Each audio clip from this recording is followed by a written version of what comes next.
د ننګرهار ولایتي چارواکي وایي امنیتي ځواکونو د تېرې یوې اونۍ په موده کې 22 بېلابېلو عملیاتو پر مهال جلال آباد ښار او ځینې ولسوالیو کې یو شمېر کسان په تخریبي کړنو نیولي دي.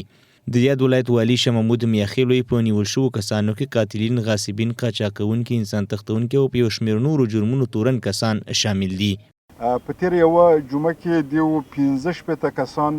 چې قاتلین دي او غله دي او د ځمکو غاصبین دي، البته دیو سره سلاګانې هم نیول شوي دي او د دې نه علاوه تقریبا 348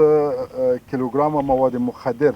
چې مختلف نوع دي چې دلته تاسې اوس ګورئ دیو دا نیولي دي. په همدې حال کې د ننګرهار امنیه قوماندان سمونوالي مل نیازی وایي په نیول شوو کسانو کې هغه کسان هم شامل دي چې په جلال آباد ښار کې هدفي وژنې ترسره کولې. نوموړي ډاډ ورکړ چې له نورو امنیتي ادارو سره په ګډې همکارۍ کار کوي څو په ښار او ولسوالیو کې د وسلوالو ډلو د کړنو مخنیوی وکړي.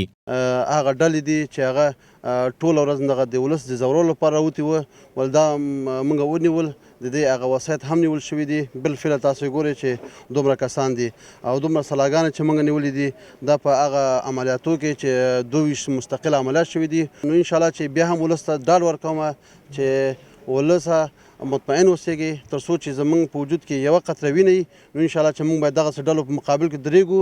د یادونې وړ ده چې شاوخوا یوه اونۍ وړاندې د ننګرهار امنیه قومندانۍ منصوبینو له لوري په جلال آباد ښار او ځینې ولسوالیو کې 18 تنه نور هم د بېلابېلو تخریبي کړنو په تور نیول شوي وو چې د لا زیاتو معلوماتو لپاره عدلي او قضایي ارګانونو ته سپارل شوي دي.